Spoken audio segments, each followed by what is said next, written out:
Hello, everybody, and welcome back to another episode of the London's Pretty Cool podcast. We took a bit of a break over the holiday season, but we're excited to be back, hoping that 2021 is a little bit better than last year. On today's episode, we are talking to Brandon Eedy. Brandon Eedy is currently the talent buyer of the London Music Hall and owner of Summer Camp Productions, but has a long history in the London music scene, likely booking your favorite band to perform in the city. Eedy also is the host of the weekly event Rock and Roll Bingo, which is a city favorite. Normally ran at Winks, but due to COVID, has moved online and has started asking for donations to help local businesses and other charities during the pandemic. Pat and I had a lot of fun sitting down and talking with Brandon Eedy about the evolution of the London music scene, the different bands he's worked with, and festivals he's worked on, what he thinks live shows will look like post-COVID, and so much more. So without further ado, let's get into the episode.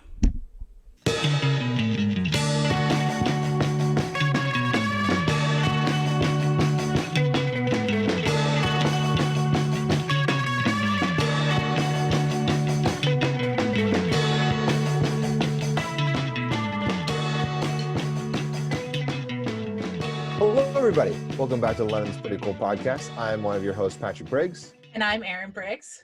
And today we are sitting down with another fantastic guest. This one we've been wanting to do for quite a while. He's somebody who the name, if you've been in the music scene, you've probably heard for many, many years. You know, like, oh, how do I get a show in the city? Who do I talk to? What's going on?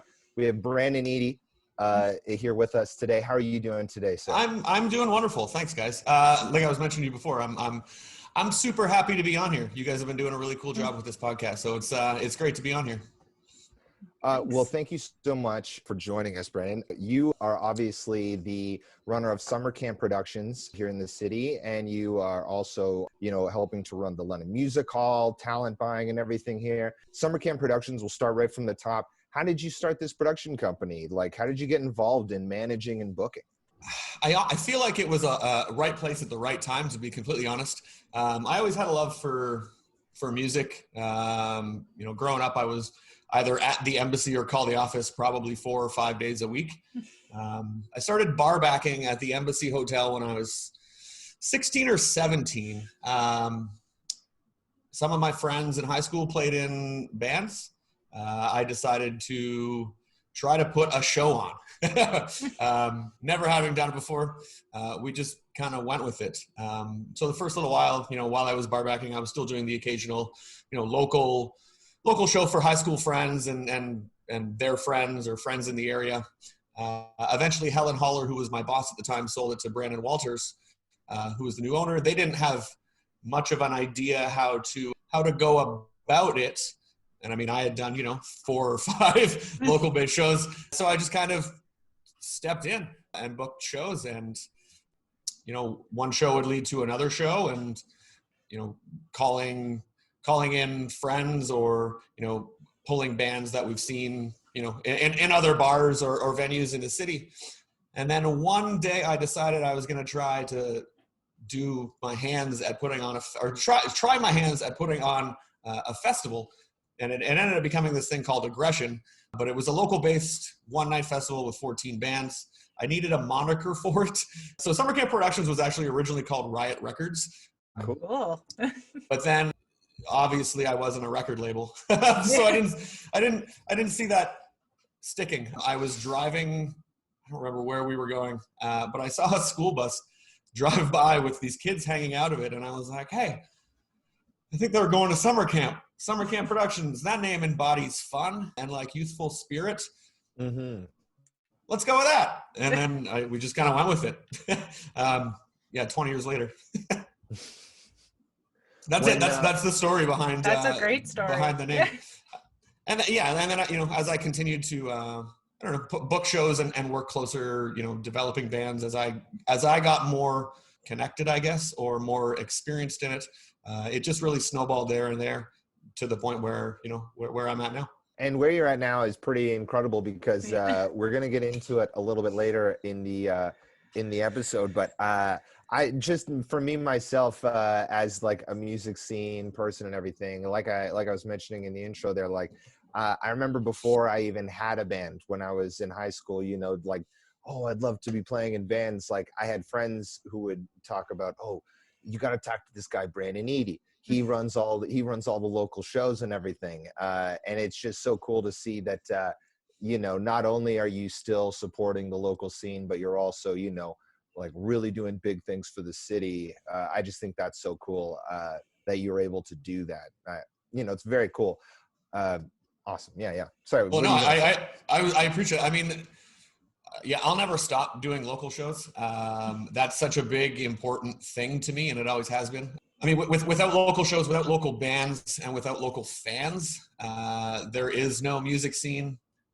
And that next generation, becomes and sparks the music fans of today, or the next generation. And I've always kind of felt that way. So that's always been a big, important aspect to what I believe in and what I try to do anyways. When you started summer camp productions, was there like a kind of genre of music that you're more drawn to that you were when it came to working with them? Yeah, when I started out, I was definitely, I was still super young, and I still definitely listened to a lot of punk rock and metal and all that type of stuff. But that's where I was kind of making my niche, I guess, would be in the underground. At the time, it would have been like emo, screamo. What's up? What's up? What the fuck is up, Diddy?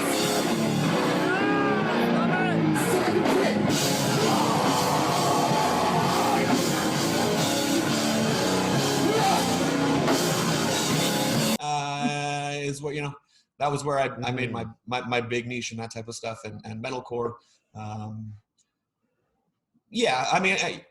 Punk, metal, hardcore. That was what I was really listening to mostly, and that was more of the type of stuff that I was driven to back then. And then once we had kind of created something cool, I figured it was time to start branching out, because as you grow, your musical tastes change. I had always listened to everything, but it was being able to do and dabble into shows of every kind. Yeah. And sorry to put you on the spot if this does, but do you have a favorite band that you worked with when you that you were managing? That I was managing. And managing as a whole would have probably been a band called Baptized in Blood from London, Ontario.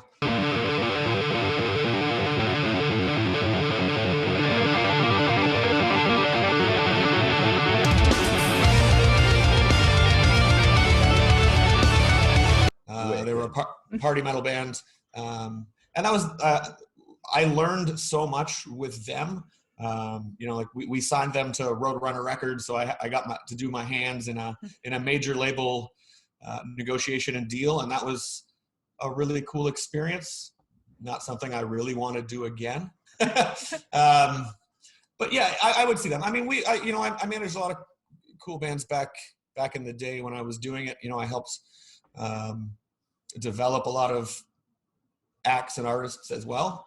But I think that they're the ones, we just went through so much together and had a lot of fun doing it. So I'd have to say, yeah, Baptized in Blood probably. I love that choice, Baptized in Blood. I didn't realize you were working with them during their Roadrunner Records signing. That's so awesome. After they signed with Roadrunner Records, I got bought out by Dave Mustaine. Well, not bought out, but I got replaced by Dave Mustaine for Megadeth, and that was a pretty interesting experience. But yeah, the ride leading up to that was awesome. And then I still lived with the guys, even when we weren't working together in official capacity anymore. And I still toured with them for a while, but. Very cool. Dave Mustaine, did you ever get to, come to blows, with the metal man himself? I didn't, but some of the members did. Very cool. Very cool. You mentioned earlier that you've been involved in a bunch of different festivals as well when you were coming up. Now involves things like Park Jam, Juno Fest you were involved in. Yeah, that was really cool. When it comes to these, do you have a favorite memory or a favorite one of these festivals, like even early on, or one of these newer, later festivals that you worked on? Do you have a favorite memory or anything? I think as a whole, Aggression Fest 3 was something, I take a lot of pride in. I had a lot of fun doing it. It started out as 14 local bands, then turned into Ontario, and then, a little bit bigger near the end. And we were putting in like 1,200 people into the Embassy and the Whippet Lounge for 3 nights in a row. Capacity was only like 500, so we'll not tell them that. And seeing that type of crowd for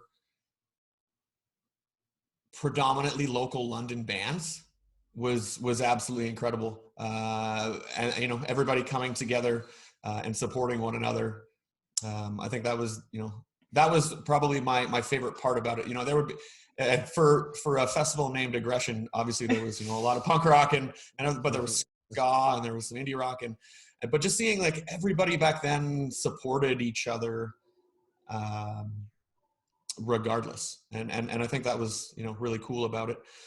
Juno Fest was extremely fun. It was an honor for me, for one, that they reached out to me and brought me on for it. It was a huge learning experience. I had to put together a 2-day, 17 venue, 130 band festival in 2 months. So the timelines for that were kind of crazy. But I assembled a great team of venue managers and production managers to help along, and that was really great. Park Jam is a whole other level, like putting that together. And even before we Park Jam, Music Hall's always been doing Block Party, but I added a 3rd day to Block Party, which was Rewind in the Park, which I brought like Aqua to London, which was pretty fun with Prozac, and that was cool. Like that was my first festival as a whole buying process and organization. So that was really fun. And then Park Jam, we did whatever, 7 nights the last time. Glorious Sun, Ice Cube, everything. It was cool. Yeah, the festivals are great. They really are. They're a lot of work. So you don't get to enjoy them nearly as much as you would like to, but you still do. Are there any like festival horror stories for people who think it's easy to kind of throw together a music festival that you'd advise? Yeah, I mean, in this industry, and especially with bigger productions, anything can happen, especially for festivals. I mean, you're at the mercy of weather. You're at the mercy of travel restrictions if anything happens. I won't say a name, but we did have a hip hop artist who was supposed to be playing Block Party, and he was one of the headliners, and he didn't show. He was 5 hours late. We were trying to get in touch with them. They said that they were stuck in immigrations, but they had a charter jet that they were driving or flying from, and they just sat in Toronto the entire time. They showed up 3 hours late and expected to get on stage, and we had to deal with that at the time and tell them that, hey man, like, no, you're not playing anymore, and you've also cost us a lot of money in refunds. So I mean, that was pretty shady. Yeah. But you kind of just got to go with the flow and put on a smile and just get everything done and make it work. Jeez, that's amazing. That's quite the that's got to be quite the situation where somebody wants to get paid for something that they haven't even done. Haven't even done. Yeah, and that becomes a battle, and then it becomes month-long battles of phone calls and emails afterwards to get the situation rectified for everyone. But something like that, if it's a legit reason, that's never a problem. But the fact that they were trying to say that it was act of God and still in their contract, meanwhile we're watching them sitting in Toronto not doing anything while offering solutions. So being lied to is always kind of fun. That's just like that must be like kind of. I hope it's not part of the game normally in this industry, right? No, I mean, obviously, everybody's. Now, I wouldn't say everybody, but people are looking out for their best interest all the time. But no, it's they're shady characters, but it's never really like that. Maybe one out of every 200 shows or something like that. Something to that magnitude would encounter. So you've been working for the London Music Hall now for quite a while as the talent buyer. So how did you get into this position, and what would you say is kind of like your day-to-day? Yeah, I've been the talent buyer production manager at the Music Hall now for, Not currently, obviously, given the situations at hand, Yeah. but for 6 years, I had been running a lot of the shows going into the music hall for, probably the last decade plus, through summer camp productions as self-employed, and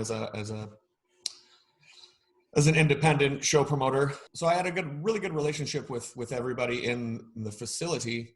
They had opened a few other bars that, they picked me up to book, local bands for and talent for at Saddle Up and, the Lounge and a few other places. And I just kind of said, hey, why don't you just bring me on? Like, it would make more sense for both of us.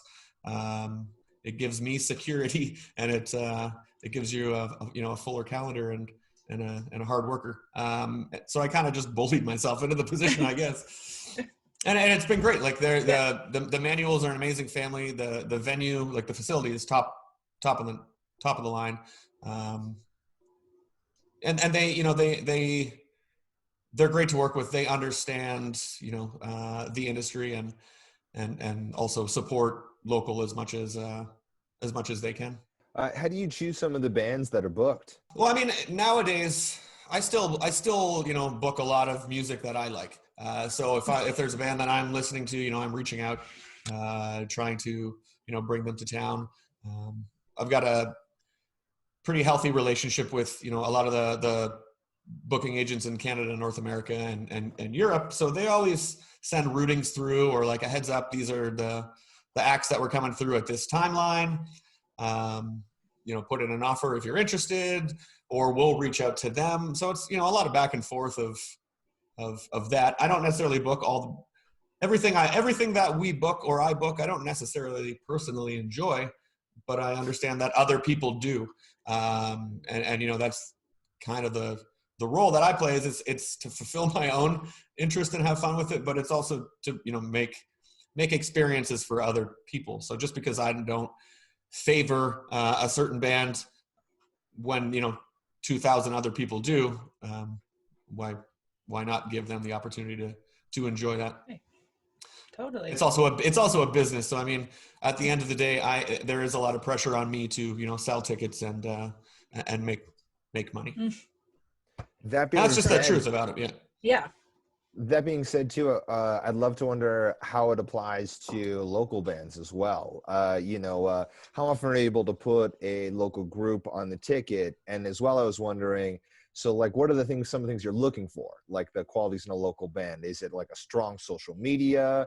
Is it like you've heard they're a great band? Like, is it a personal recommendation? How does that usually work? We'll start there so yes. I mean, every Friday night in Rum Runners, we were doing something called The Late Show, which was a Friday night local based series. And that was at least something that, we were doing consistently every week. I try and I fight so hard with bands and agents all the time. I want to have a local opener on every single show. And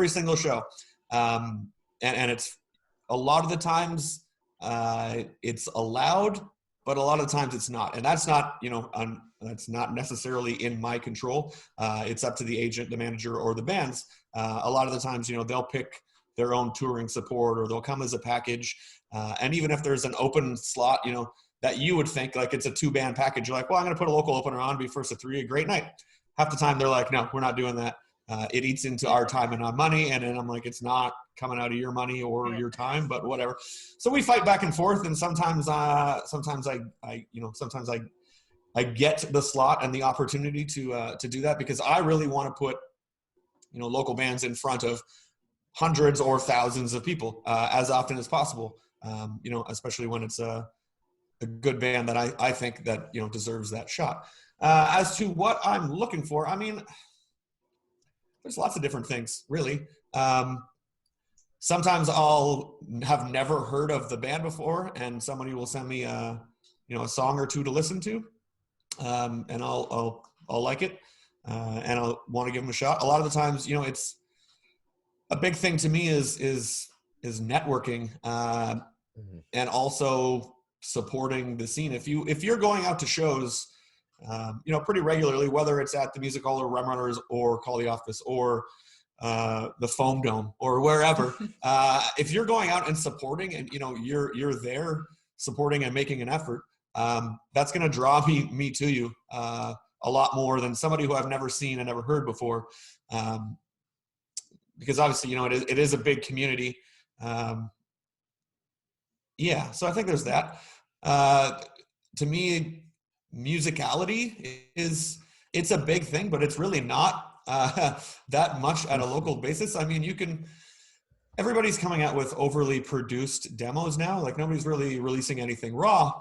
And then, that's a great thing, but at the same time, sometimes it backfires when you are expecting, this young band to come out and sound a certain way, and then they get on stage for the first or fifth time and they sound nothing like the album because they can't perform it as well as they did recording it. And that's why I tell bands all the time, like, have you got new music coming out, or do you have anything to check out? And they're like, well, we're getting our masters soon, or our mixes. And I ask, like, do you have any rough demos? Just give me a live off the floor. I've never heard you before. I kind of want to know what you sound like, so I know what bands you fit with, or like where we can put you on a show. So yeah, I mean, that's buzz, I guess. Social media is not really it's a big thing to me in terms of when you're promoting a show. And obviously, it shows to help. It helps to show that you are taking yourself seriously and your product seriously and trying to get it out there and stay, connected and relevant. But to me, it's like, if I do put you on a show, as long as you don't have to sell tickets. I give people tickets to sell anyways, but it's no pressure sales for locals, for openers. It's just, if you guys want to sell some tickets and you can sell some, great. You don't have to sell any, but I find, it's just easier if you have them on you. As long as bands who are on a show are out there, putting their best foot forward that I can see anyways to make an attempt to promote the show and event, I'm happy with that. And that goes a long way too. So I guess, yeah, work ethic, networking, how we get along. Whole bunch of stuff. There's tons of stuff. I mean, it's different for every band, really big or small. There's always varying factors for that. Totally situational. What was the best show lineup that you've put together, or favorite group that you were able to book at the hall? At the hall. I mean, there's tons that I've brought through there that I love. Some of them are really bizarre. Like one of my favorite bookings was I booked Gowan on my birthday a few years ago. And I absolutely love Lawrence Gowan. I think he's like a Canadian treasure. So having that was incredible. I think recently booking the Interrupters a few years ago, which we started in. This was a funny story. That show was originally booked for Rum Runners, and it sold out. So I had to fight to convince the agent to move it into the music hall, but at like a lower capacity. And we just kept selling out, and then I kept having to fight with them to get it opened so that more people could come. So that was really cool. I mean, I also love that band, but that was a cool experience, to see the growth of She's Kerosene single came out, how quickly it blew them up. I don't know, there's tons. There's so many that I've done. Like Jimmy Eat World is always a favorite of mine when he comes. Frank Turner is always a favorite. You're mentioning bands. I want to say I was at one of the Silverstein gigs. They always shout you out as well whenever they come. Yeah, Silverstein and Protest the Hero. I mean, I'm working with those guys for longs of times. Shad's always a fun one to have at home. And it seems anytime I get into like a down spot about how I'm feeling about the industry or career, he seems to play at home, and it kind of rejuvenates me, which is great in a way. Basha Bouzlé is awesome to have. There's tons. There's bigger ones. There's smaller ones. Mm-hmm. Dirty Nil is always amazing to have. Again, like I'm talking, I guess it's my not priorities, but my favorites is what I'm saying. Edward Sharp and the Magnetic Zeros, having them was awesome. Shaky Graves was awesome. Yeah. Anytime I have Hawaii Mighty, booking Jesse Reyes was awesome. I was at that one. It was a great show. She's incredible. Yeah, absolutely incredible.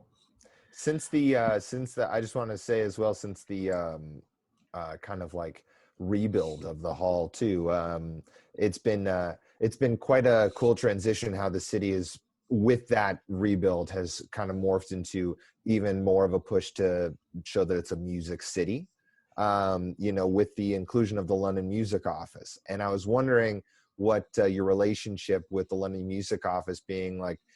Do you think that they're doing a good job so far in the city? And also, do you think that there's something maybe they can improve on as well? I've actually known Corey for 15 or 16 years. When he was in Kitchener, he was a club promoter, and he would put on shows at the Schwaben Club and some other places, for some of the bands that I would work with. And he ran a festival out there as well. So I was happy when he got the job. I mean, I did throw my name in the hat for that, but realized that I didn't want to work a corporate, not a corporate, but a city run position, that doesn't involve putting on concerts. You take that away from me, and then I'm kind of lost in that sense. So, I mean, I've got a great relationship with Corey and the music office. I think he's doing a really good job within the limitations that he's working with. It's different with it being in a city position, because there are still a lot of tape and hurdles that you have to jump over to get anything done, really. As for if I think he's doing a great job, which I just said, yes, I do. I do think he's doing a good job. I think a lot of people misinterpret what his role, or what the role of the London Music Office is as a whole. Like, to me, their job is to help bolster the music scene. And, they're doing that with, seminars and talks and all sorts of other things. They're not there to get you gigs or paying gigs. I mean, he could be helping to fight for union wages and stuff like that, which, they any event that they put on with a local artist, they make sure that they get paid. They're out there trying to make sure that, everyone's getting paid for all their opportunities. But I really feel as though, that his role is misunderstood by many people. And that's fair. I mean, it's a different position that, within the city that we've never had before. And even without it being in the city, we've never had it before. So trying to define that's been interesting. As for can he do better? I mean, everybody can always do better. there's always ways to. Again, not saying that not taking any. Like there's always things that can. Yeah, for sure. Can be built upon. I mean, there's millions of things that I can build upon, and I should build upon. In my work as well. That was an incredibly democratic answer. Yeah. All right, switching the reins a little bit. This is something I'm curious about. I don't know if this is something that you deal with, but what is there like a crazy thing that a band's asked for on a rider before coming into a show? Yeah, there's been a few. There was the most vivid one that stands out to me. I booked Clutch many times. Awesome. many times. But years ago, I booked them at the Embassy, and that show was absolutely incredible. But their tour manager was such a hard. Yeah, he was. That was like my first serious. We just got off of a headlining European tour, getting all this stuff. Tour manager, and I was still pretty young and green at the time, but it wasn't M&Ms, but I got them the wrong brand of peanuts. It was an absolute disaster. The That's tour manager yelled up and down at me. And I don't know if it was like an off day, but that was the one that I'll always remember. There's some funny ones. I mean, a lot of the DJs on festivals are, asking for shoes and certain types of shoes. And really, I've seen a few. There's been a few hospitality riders that have come in with like diapers because they're touring with their baby, which I get. But at the same point, like that's not a show cost. But I understand, and we'll try to facilitate it if we can. But I mean, nothing over people photos of like David Hasselhoff printed up and posted. Like that's the weirdest thing that I think I've ever seen. Really, I mean, nothing's too crazy. It's all, and I mean, for the most part, you know, you're discussing this ahead of the time anyways. And at the end of the day, it's pretty standard. Either you have booze or no booze, water, hummus, chips, fruits, and juices. It's all pretty standard. One that was actually really cool. And it wasn't, who was it? Was it, drawing a blank. But I actually, it wasn't a weird request in terms of like something he wanted. Who the heck was this? It was an Australian singer-songwriter. Was it Kim Church? No. It's the only one I know. But he was very big on recycling programs for the venue. So the night of Jack Johnson. No, but similar. What? But basically, yeah, it was smaller artists. This was the show was in Rum Runners. He's very, I can't remember his name. Jason Mraz? No. Australian. I could look it up, but I'm Australian. not. Yeah, but it was and it was cool to see. You know, Jack Johnson's not Australian. Yeah. He had a checklist of he wanted the venue to do 3 of 5 things while he was performing. You know, in terms of, you know, recycling and environmental awareness. So it was, you know, no plastic cups or bottles, no giving out, or I don't remember what it was, but recycling programs for everything. And I thought that was really cool. That was a unique, and I also appreciate that sentiment. So to see that was pretty cool. So we brought in like biodegradable cups and like not silverware because they weren't silver; they were made of biodegradable wood and stuff like that. And that was kind of ahead of the game before, you know, cardboard straws and all that stuff came in. So yeah, I thought that was pretty neat. That's very cool. That's a lot better than asking for shoes. That one's a lot more respectful. Yeah, you know, yeah.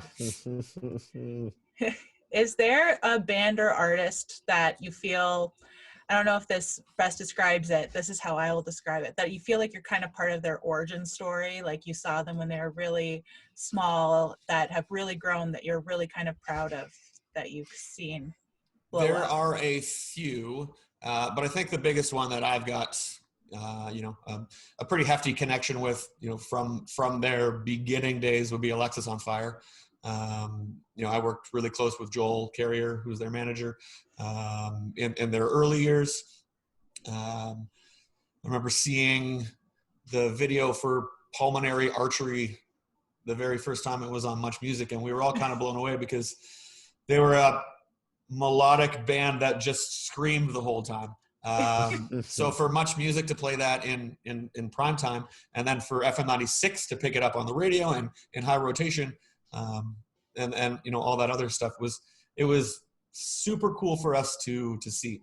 You know, and I became obviously pretty close and good friends with a lot of those guys and worked with them for a bunch of years. And you know, Dallas in his side project City of Color, and Wade in I forget what it's called now, Black Lungs. Yeah. So yeah, I mean, they were definitely they're definitely the biggest band I think that I've ever had you know, a hand in at the earlier years. This band Down with Webster, who was like Oh yeah, I remember them. eight-piece rap party band. Yeah, they were huge.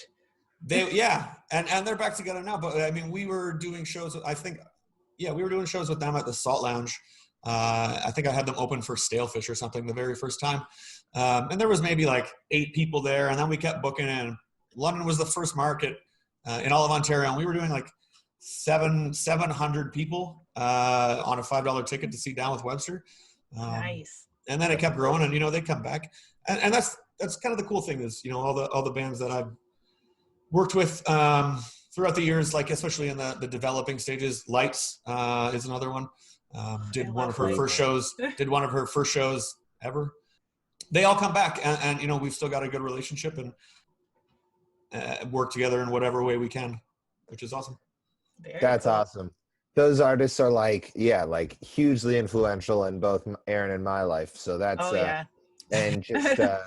and just like the Canadian scene in general. So that's like very cool to generally have a hand in that, and that's very cool to have it. Like, because yeah, you're right. It seems like they don't forget where they came from either. No.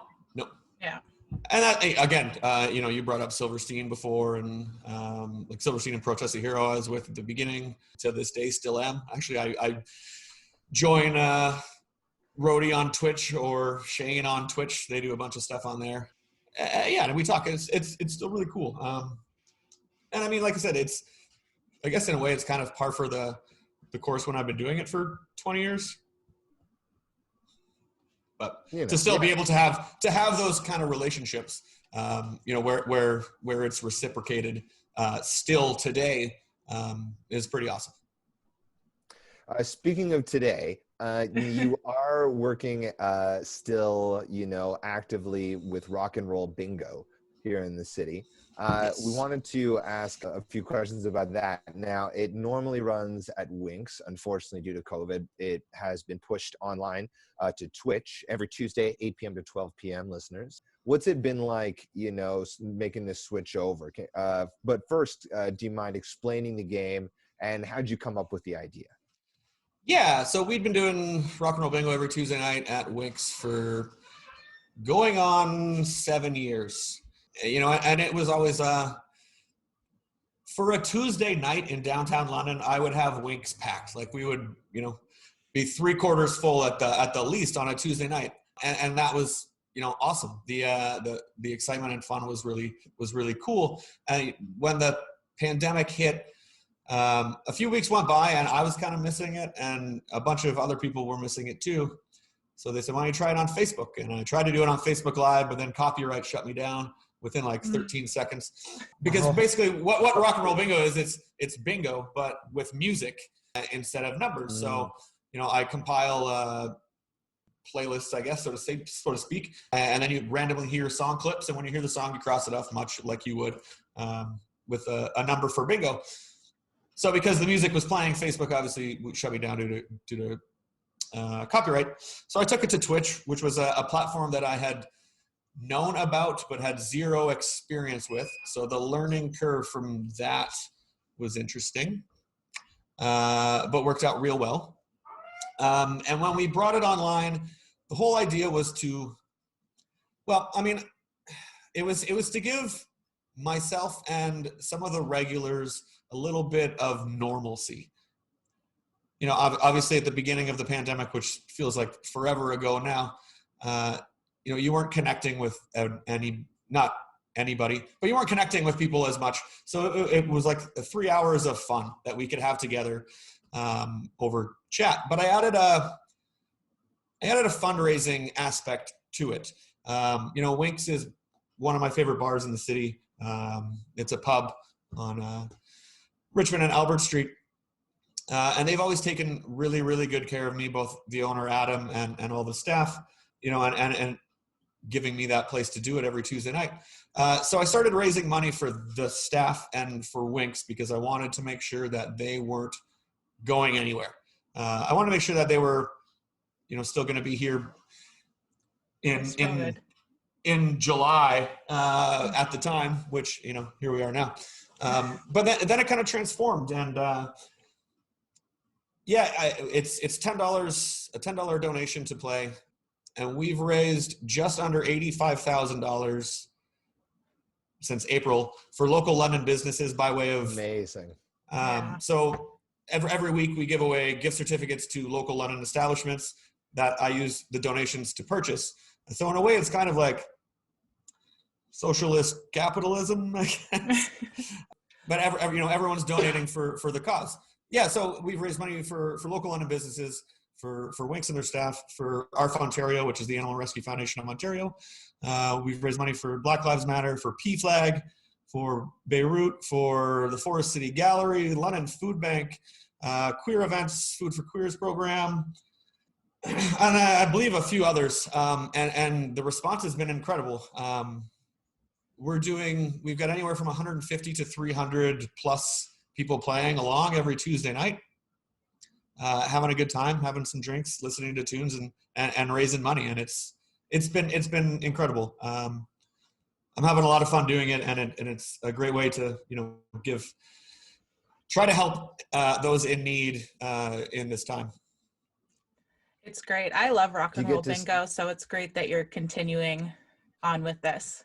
Sorry, go ahead, Patrick. Thanks.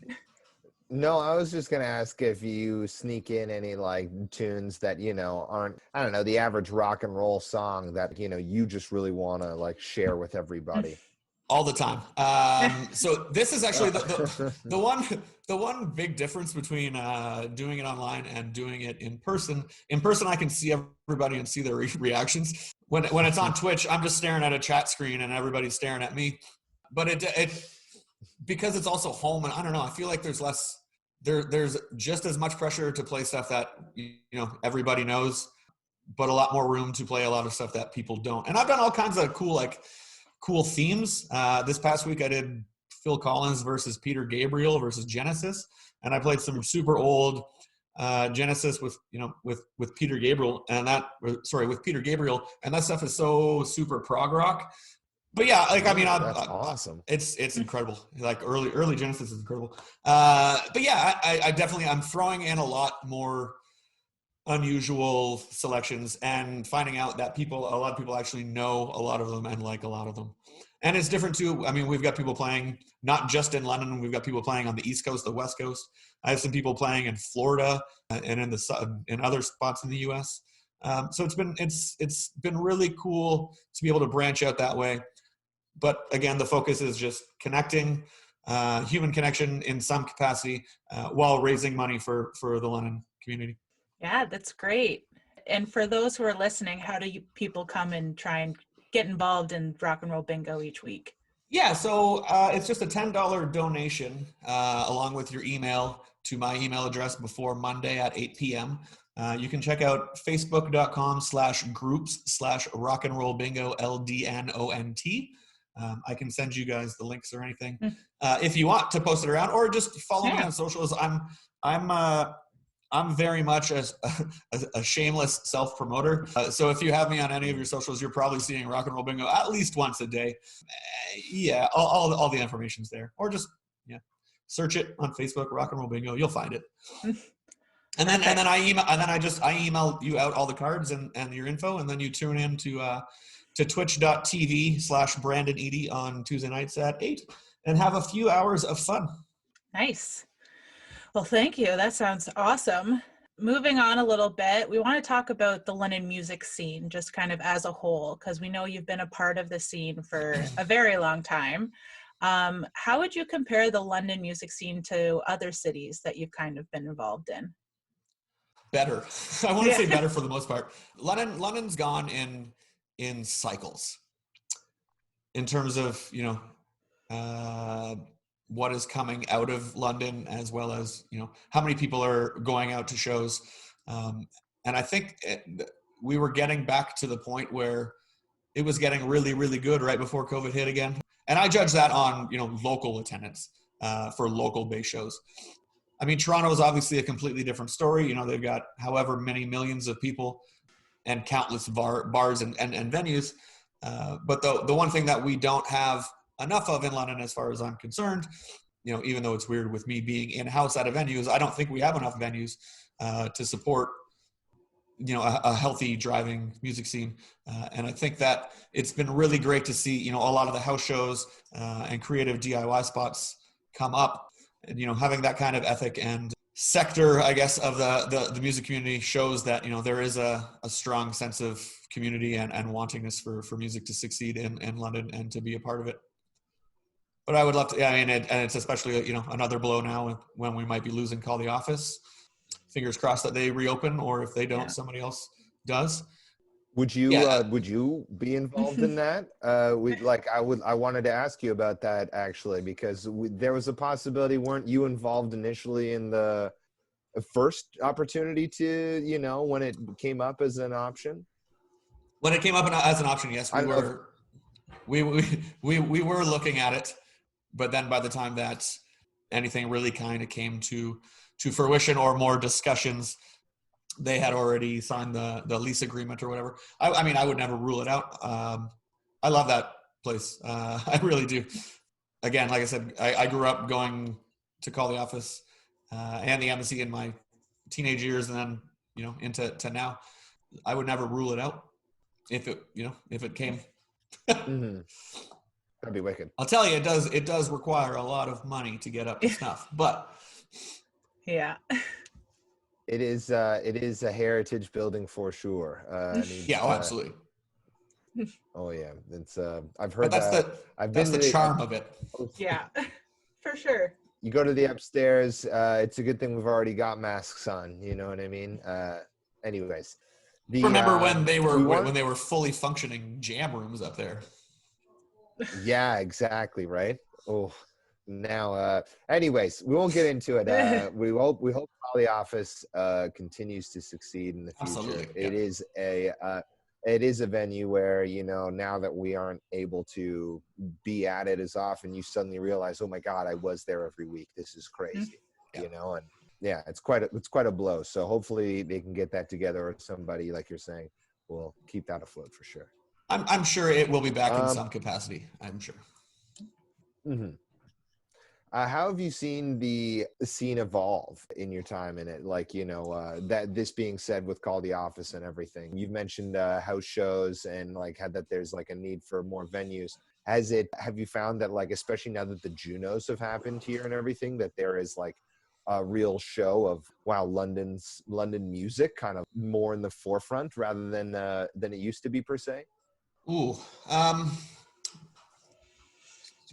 perhaps to varying degrees. I feel as though a lot of bars want to get more involved in live music, but I feel as though they're going, the cover band, live music type of way, which is great, but that's not what I look to, what kind of basing this stuff off. I don't know. I feel as though currently, I think that we are definitely a little bit more behind where we used to be before in terms of that sense. And I could be wrong, and I would like to be wrong. And I know, actually, no, I'm positive that once COVID is over and everybody can get out, everything is going to be bolstered massively. Mm-hmm. But we need the venues to want to do that, and there's just not an abundance of spaces that I can see putting on, punk rock shows or indie rock shows in their like, I guess, dining rooms of their restaurant bars. And others want to do that, but don't want to charge a cover. And then that becomes, the age-old question of, well, how are the bands getting paid? I honestly, I don't know if the Junos did anything for really that.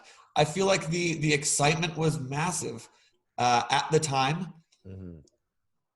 And then it just kind of went back the same way. But again, that's hard to really discuss, because it was only 7 months after that everything got shut down again.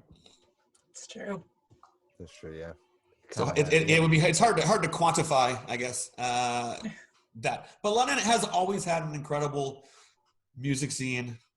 The only thing that really changes are the types of bands and the places that put on shows. Do you feel like with this being, I'm wondering, this also kind of relates a little bit. Do you feel like there's a band that right now that London could go like, hey, we're all super, other than Shad, I don't always find that there's like a big, we can call about like a London artist. You know how like, some people are like, oh, our city's famous for this famous person here, or like this band in Seattle's famous for all this. Like, do you feel like there's an artist or two in London already that maybe should be kind of known as, hey, London, when they play London should come out and be supporting them, because they should be representing their city with how great this artist is per se? I do. I mean, even before Shad, the first, of my times anyways of, oh, you're from London, that's where Kitty's from. Yeah. Mm-hmm. Okay. Yep. Shad, I mean, to me, there are bands in London who are doing everything to represent London. And people should go out and support. I mean, Whoopso is really cool in the underground scene. Like, they're crushing it. I love them. People need to be supporting them. To me, the biggest the biggest band that London has going right now, just in terms of everything that's going on in their career projectives, is Texas King. I mean, right before COVID, they were out on tour across North America with Big Wreck, hand-picked, which is incredible. They have a lot of other opportunities coming up. And, like they'll headline a show to 1,000 people in London, which is fantastic. Genevieve Fisher, who's an awesome country artist. Her and Aaron Allen are doing really big things and could become that. Sorry, was the question, is there already currently somebody who should, like somebody who's already established? I guess like you've kind of hit the nail on the head a little bit, where you go like, it seems like we have the artists here that London has never had a shortage of talent. Yeah, London needs to push these people a little bit more and show them some love, because we have the 100%. Talent. Absolutely, and that's the biggest thing too. I mean, all of these artists and so many others, they should be playing to sold out rooms, because then more people see that, hey, they're playing to sold out rooms, something's going on here, not just within our city but outside of our city, and that makes a great deal of impact. Well, shouts to those artists, by the way. We've had Whoopso on past episodes. I've known those guys for years. They deserve that. It's just so, with COVID especially, it's so heartbreaking. This was their year for sure. Yeah. It's like brutal. Oh, absolutely. And the one thing about it is it's been really cool to see people get creative in the ways that they're still trying to be out there. But it's definitely hard. Like there's an artist from Ontario. Her name's JJ Wild.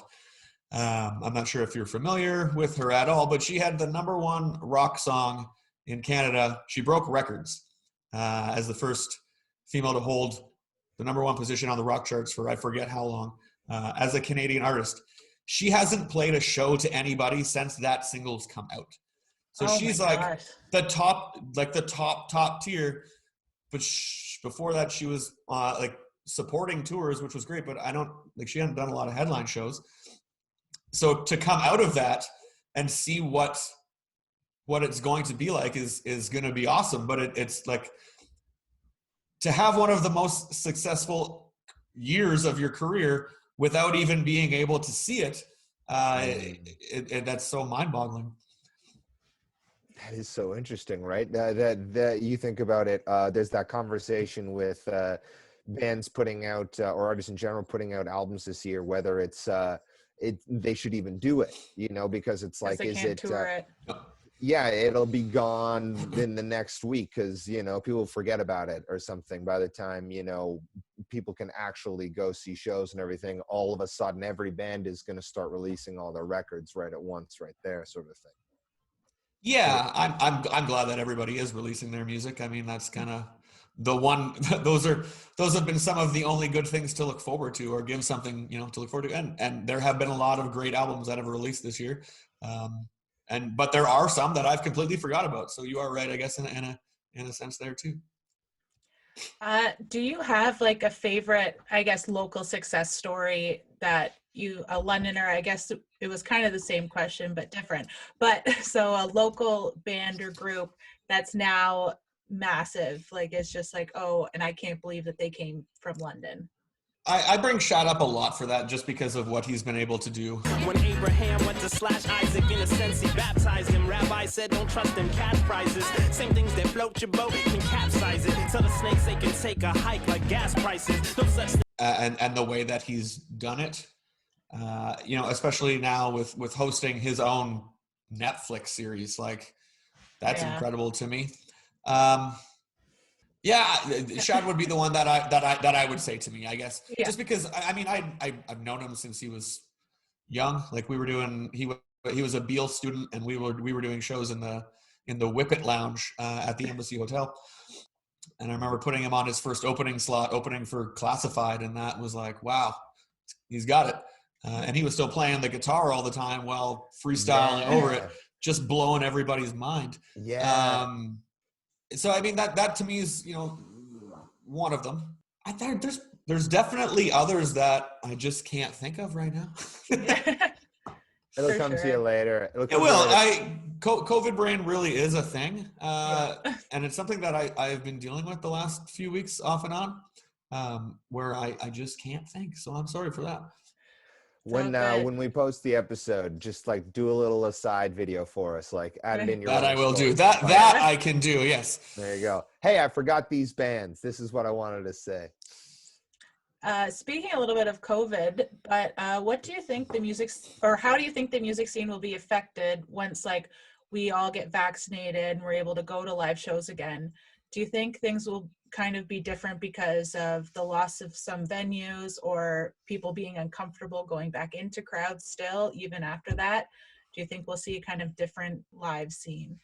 That's something, the comfort level that you mentioned is something that, myself and many others are trying to wrap our heads around, because that's the one thing that nobody can predict. I would like to think, I remember, after SARS, and even before that with H1N1, those were obviously, far less in comparison to what we've been dealing with by every stretch. But the response when the all clear was given and everybody felt comfortable, there was a huge boom to the music scene for not only, sorry, let me rephrase this. There was a huge boom to the Canadian music scene and local markets, especially. Borders were still closed, and I feel like the international travel thing could still be, an iffy thing. So Canadians were really relying on domestic talent, so Canadian bands were getting bigger, not because they were the only thing accessible, but because there wasn't a lot of attention going elsewhere to international artists.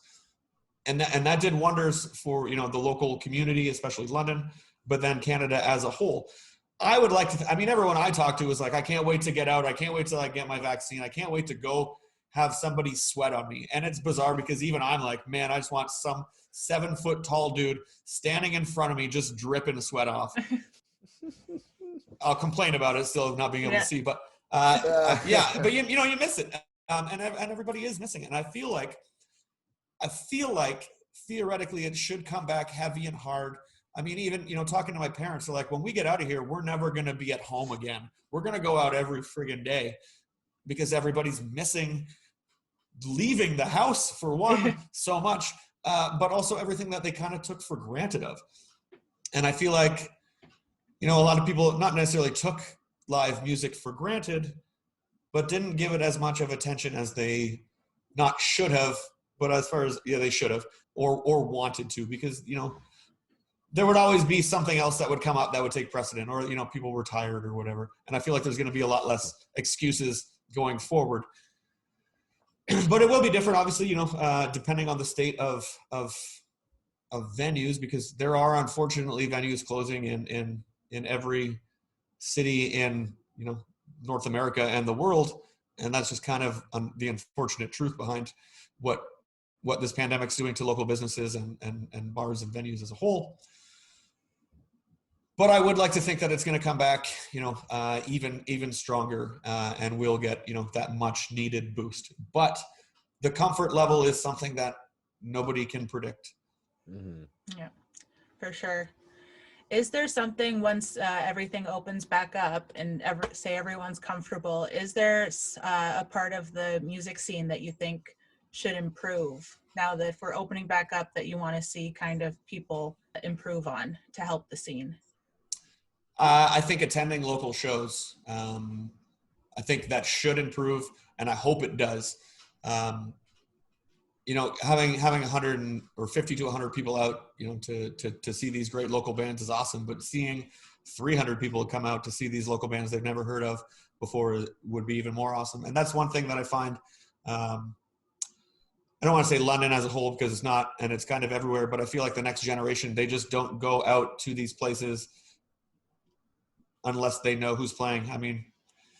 Back in the 90s and early, even before that. But you would just go to a venue and be like, who's playing tonight? Cool. Well, I'm excited. Maybe I'll see someone I like. I find that people don't do that anymore. They're only going if it's a destination spot for a certain reason or a certain band. Mm-hmm. So I feel like that should, everybody should make it, their post-COVID bucket list of going to see one local show or experience one new local band that they never heard of once a week. I feel like that would be a great starting point. That'd be great. And at the same time too, I mean, like, coming out of this, the bands are going to need it and the venues are going to need it. Venues and bars have been closed since March. They're the first sector to close and will be the last sector to open. So, they're not able to provide takeout meals or curbside pickup. So it's been a struggle for especially, locally owned small venues and businesses. So getting out to support them and the artists who haven't been able to, a lot of them make their living, playing bar gigs and local venues all the time as well. So it's a good way to support, the music scene, but also help to rebuild the community and bolster business back up. Speaking of, these local businesses and everything, we wanted to ask a couple London-specific questions here. Some of your favorite places here in London. So your favorite place to eat here in the city would be whereabouts? Oh, man, I have so many. It changes every week. I would have to say I'll just say it. My favorite place to eat in London is V Food Spot. They're on Hamilton Road now. Best vegan donuts in the world. Some of the greatest vegan comfort food, and I'm not even vegan. It's so good. Everything that they make there is unbelievable. I'm also a big fan of, again, not vegan, but Plant Matter Kitchen. My wife is vegetarian, so we kind of go straight that way. And I am mostly plant-based, but Unique Food Attitudes, which is a great Polish place on Dundas Street. So inviting. They have the best hot and sour soup I've ever had in my life. Oh, there's so many good restaurants in London. Los Lobos, Early Bird, Company Bar. I mean, everything that the Wolf Brothers do. There's so many. Yeah, there's lots of, this city's just like overflowing with good food. It's crazy. It really is. And there's still, a lot of places that even I've never heard of that I'm being exposed to on some of these cool Facebook like community groups, like London takeout restaurants or whatever. And people are posting up photos of this awesome food from this place that's been open for 30 years. And I had never heard of it before. Yeah. There's lots of hidden gems like that. Like the Vietnamese restaurant on Dundas East or things like that, Aaron, sorry, my apologies. I'm going to speak over you. What is your favorite neighborhood in London, as London is the city of neighborhoods? I am an Old East Village kind of guy. This is my dining room in Old East Village. I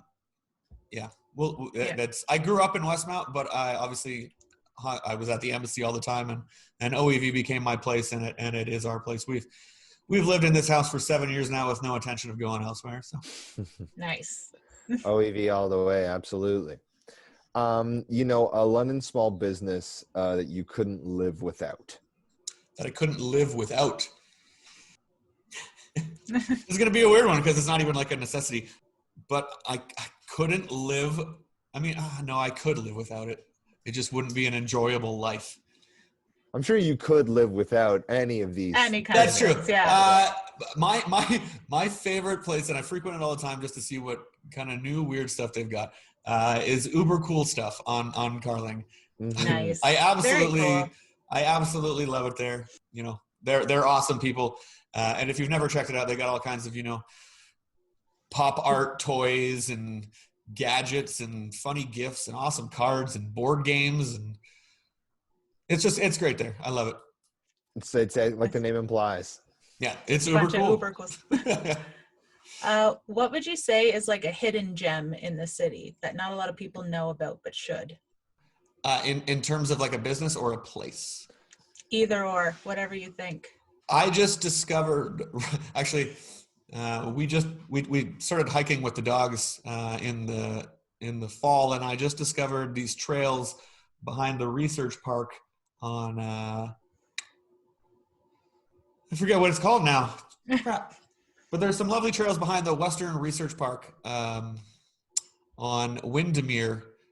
I wish I could think of the name. Yeah, by and Tech Alliance?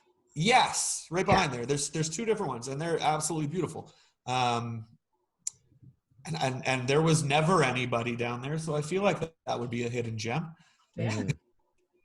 I gotta take advantage of that with my dog now. Absolutely. So we're gonna do that's it for the London questions. Thank you so much. But we are gonna finish up this episode now with one of our classic games here on London School. This or that. All right, Brandon, as a repeat listener yourself, you'll know that this game is all about speed. We just want you to think quickly on your feet and give a quick answer. We're going to give you two options of things in the city, and you're going to choose one, and then we're just going to quickly go on to the next one, okay? I'm game. All right, so starting off, Western Fair Market or Covent Garden Market? Western Fair. Masonville Mall or White Oaks Mall? White Oaks. Sunfest or Home County? Sunfest. London Brewing Co-op or Anderson's? I would have to go with LBC. Prince Albert's or Stobie's Pizza? Garlic chicken burrito, Prince Albert's. Knights game or Majors game? Majors game. Victoria Park or Springbank Park? Springbank Park. And finally, Dundas Place or Richmond Row? Dundas Place, yeah. Brandon, Wow, that was quick. Yeah, there you go. Great job. You succeeded. We were timing you. You didn't realize, but there was a timer going down. And if you didn't pass, there was a horrible fate. But don't have to worry about that today. Brandon, thank you so much for taking the time today. We really, really appreciate it. Like I said before, we've been wanting to get you on here for a long time. So thanks so much for taking the time. No, thank you guys for having me. I had a blast. Anytime. Is there anything before we kind of let you go that you'd like to promote or let people know about, to follow or get to know? Again, just kind of hammer home the rock and roll bingo stuff. Again, we do it every Tuesday night from 8 to 11:30 or so on Twitch. It's a really good time for a really good cause. We're giving away 700 plus in local business gift certificates to some incredible organizations every week. So your donation makes a difference. It's a lot of fun. Just tune in if you can. If you can't, that's cool too. We'll see you whenever this is over. Awesome. Well, thank you again, Brandon. We really appreciate it. And be sure, listeners, to check out Rock and Roll Bingo and support the London music scene. Heck yes. I'm Brandon Eedy, and you're listening to London's Pretty Cool Podcast.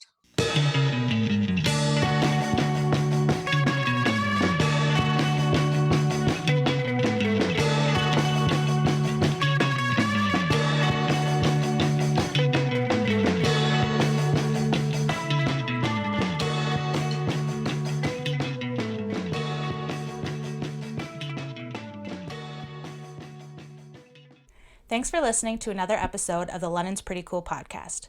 If you enjoyed the video, please like and subscribe to help us, and feel free to leave a comment to let us know if you have any suggestions for guests or anything else to help us be better. Follow us on Instagram at lpcpod or on Facebook to stay up to date for all upcoming episodes and more information about the City of London. Thanks again, and have a great rest of your day.